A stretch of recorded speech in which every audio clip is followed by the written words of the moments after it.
আজ কি দেখে নিলাম।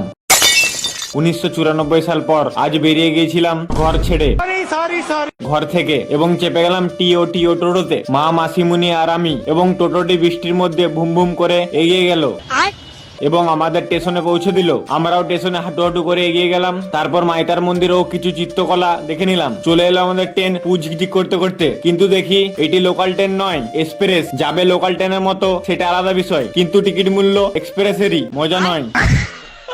তারপর আমরা যুদ্ধ করে ট্রেনে চেপে গেলাম ও সিটও পেয়ে গেলাম। তারপর পেরিয়ে গেলাম আমাদের শিলাবতী নদী, এখন এই নদীটি পুরো জলপূর্ণ। তারপর পেরিয়ে গেলাম যমুনা বাঁধ। তোমরা হয়তো ভাবছো এটা কোথায় আছে, আরে এটা বিষ্ণুপুরে আছে। বিষ্ণুপুর থেকে বাঁকুড়া লাইনে গেলেই তোমরা দেখতে পাবে, তাও আবার ট্রেনের চালানা থেকে। সেই সব বাদ দাও, আমাদের ট্রেনটি চলে এসেছে, তাই আমরাও নেমে গেছি স্টেশনে। এটা কোন স্টেশন কেউ জানলে কমেন্টে বলবে। তারপর আমাদের ট্রেনটি ছেড়ে দিল স্টেশন থেকে ও আমরাও হাঁটু হাঁটু করে এগিয়ে গেলাম। তারপর চেপে গেলাম আবার টোটোতে মাসিমুনির বাড়ি যাওয়ার জন্য। মোটু ভাই আমাদের নিতে এসেছিল। তারপর আবার এগিয়ে গেলাম রাস্তার মধ্য দিয়ে এবং নেমে গেলাম মাসিমুনির বাড়িতে। রাত্রে আবার বেরিয়ে পড়েছিলাম এখানকার জাগ্রত মা মনসা মাতার ঘটানোর উদ্দেশ্যে। সবাই একে একে বেরিয়ে গেল, যারা এই কাজে যুক্ত থাকে তারা সকাল থেকে উপোস দিয়ে থাকে। তারপর সবাই মিলে রাস্তা দিয়ে এগিয়ে গেলাম। তারপর আবার স্নান করে মায়ের ঘর ডুবে আনা হচ্ছিল এবং তার পেছনে মায়ের ভক্তরা পরপর প্রণাম সেবা খেটে আসছিল মায়ের মন্দিরের পথে। সে এক অলৌকিক বিষয়, গায়ে কাটা পড়ার মতো দৃশ্য। এত বৃষ্টির মধ্যেও সবাই ঠিক প্রণাম সেবা খেটে আসছিল।